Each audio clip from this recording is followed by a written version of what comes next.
Halo teman-teman, bahas saham kembali lagi dengan channel bahas saham. Tentunya seperti biasa saya akan mencoba membahas kembali emiten yang menurut saya ada potensi untuk naik dalam jumlah yang signifikan beberapa periode ke depannya. Nah, untuk saham-saham yang saya bahas ini teman-teman mungkin belum tentu cocok dengan saham-saham pilihan teman-teman. Tapi saya rasa saya membahas saham-saham yang ya mungkin juga secara fundamental dia mengalami penurunan performa ya. Tapi saya melihat dari sisi peluangnya lebih berpeluang mana kira-kira saham-saham yang saya bahas ini nanti akan yang tentunya memiliki peluang lebih tinggi dari saham-saham lain yang menurut analisis saya pribadi gitu ya. Nah, langsung saya teman-teman untuk pembahasan kali ini saya akan mencoba membahas emiten yang mungkin teman-teman juga sudah melihat yaitu adalah Bank BTN.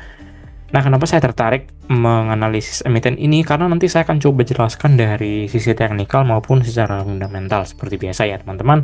Nah, langsung saja yang pertama dari sisi teknikal.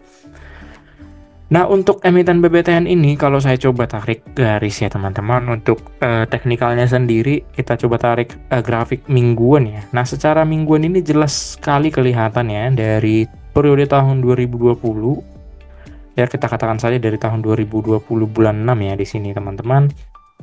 Lalu saya coba tarik garis lurus ya untuk menentukan titik support. Di sini jelas terlihat ya untuk 1200. Angka 1200 ini memang merupakan titik krusial karena menurut saya pribadi teman-teman, mungkin teman-teman juga berpendapat sama.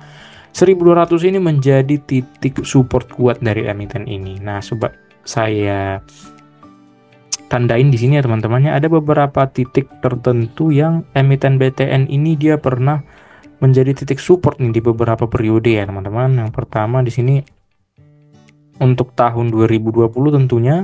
Kemudian di sini di tahun 2021 Juli dia juga memantul dari angka 1200, dan kemudian di sini juga nih teman-teman dari tahun 2022 bulan 12 sampai dengan ini berapa periode ya teman-teman, dari 2023 bulan Januari, kemudian 2023 bulan Maret, bulan Mei, kemudian bulan Oktober dan bulan 12 ya. Di tahun 2023 itu dia dipertahankan berada di titik 1200 ini. Nah, kemudian di sini juga di tahun 2024 kalau saya tidak salah ya, ini 2024 bulan April juga, dan sekarang sampai dengan periode berjalan nih di tahun 2024 bulan November sampai dengan Desember. Apakah dia ditarik lagi nih ke bawah nih ya teman-teman? Nah, baik, kalau kita lihat secara historis ya teman-teman, angka 1200 ini juga pernah menjadi titik support ya di beberapa periode yang dulu-dulu gitu ya teman-teman. Seperti misalnya ini nih di tahun 2010 bulan Desember, dan ya kurang lebih sama nih di tahun 2012 bulan September juga ya. Dan di sini menjadi titik resisten di kurang lebih periode 2014 sampai dengan periode 2015 bulan 11 ya teman-teman. Jadi angka 1200 ini cukup krusial untuk emiten ini ya. Nah, sekarang yang menjadi pertanyaan, apakah emiten ini menurun kembali nih ke harga 1200 setelah dia di tahun 2004 bulan Juni dia sudah memantul dari titik support ini gitu ya. Nah, di sini jelas terlihat ini ada double top ya teman-teman.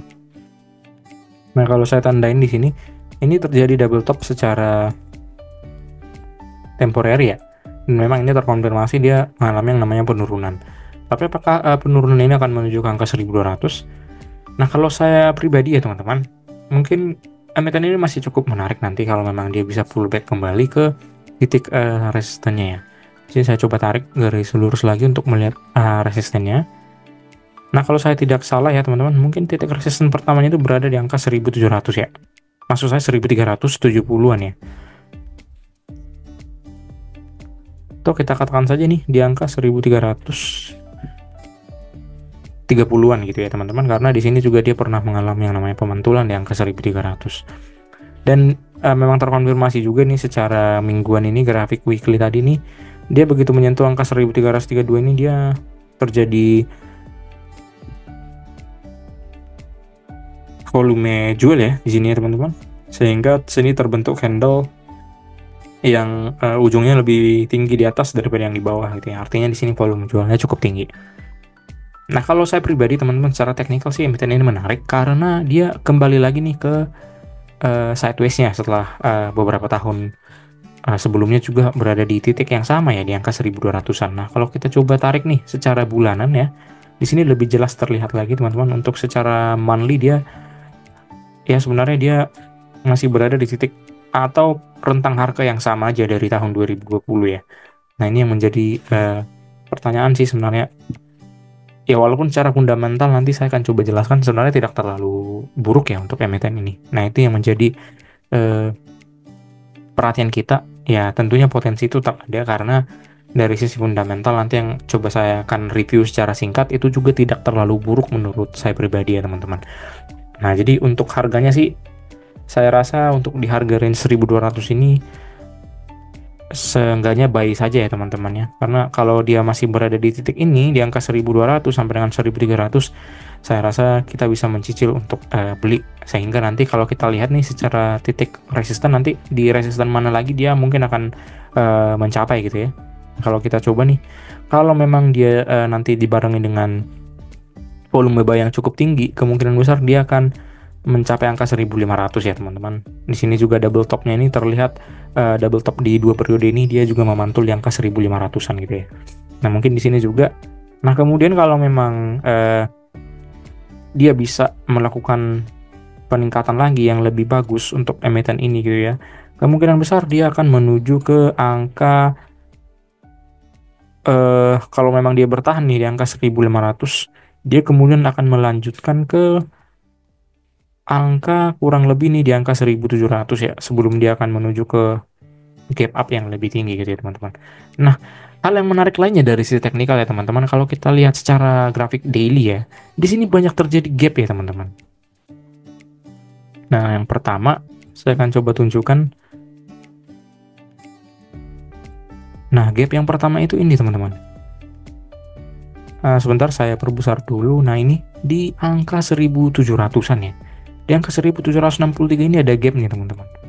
Karena di penutupan periode 2022 bulan April ya, di sini 2022 bulan April 28 itu, setelah itu dia di periode September tanggal 5 dia terlihat ada gap ini ya teman-teman ya, ada gap yang secara teknikal sih harusnya ini harus ditutup ya, artinya harganya harus menuju ke angka segini 1.700 ini gitu ya. Nah, kalau saya tidak salah mungkin masih ada satu lagi nih teman-teman, kalau saya tidak salah ya.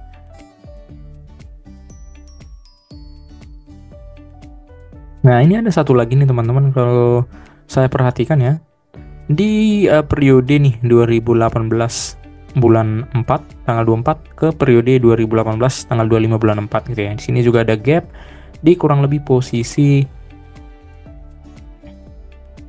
di 3.600-an gitu ya teman-teman ya.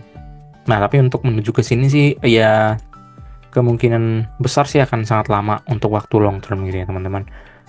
Nah, tapi apapun itu, kalau misalnya kita lihat dari sisi grafik baik mingguan, daily ataupun monthly ya teman-teman, emiten ini memang potensinya menuju ke atas itu masih sangat terbuka lebarnya. Apalagi ini adalah bank tabungan negara yang notabene merupakan bank BUMN, dan juga ya prospek kerjanya cukup banyak ya mungkin ya. Ya, walaupun memang banyak hal-hal politis juga yang mungkin akan mempengaruhi pergerakan emiten ini ke depannya gitu ya. Tapi apapun itu, dari sisi teknikal sih cukup menarik menurut saya.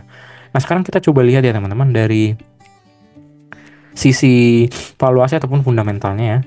Nah, untuk emiten BTN ini dia kan sudah mengeluarkan laporan sampai dengan kuartal ketiga 2024. Nah, di sini dia menghasilkan laba atau performa mencapai 2 triliun. Ya, kalau kita lihat secara grafik laba bersih ya di sini ya teman-teman, memang terlihat cukup jauh ya dari ekspektasi ya. Karena dari tahun 2023 dia pencapaiannya cukup menarik nih sampai dengan 3,5 gitu ya triliun. Tetapi di 2024 ya, walaupun memang masih ada satu kuartal lagi, tapi menurut saya angka 3,5 triliun atau lebih besar dari 3,5 triliun ini kemungkinan akan cukup sulit ya menurut saya. Ya, mungkin teman-teman boleh berpendapat beda, tapi dari sini jelas terlihat memang emiten ini dia mengalami penurunan performa yang mungkin berdampak langsung terhadap pergerakan sahamnya tadi gitu ya.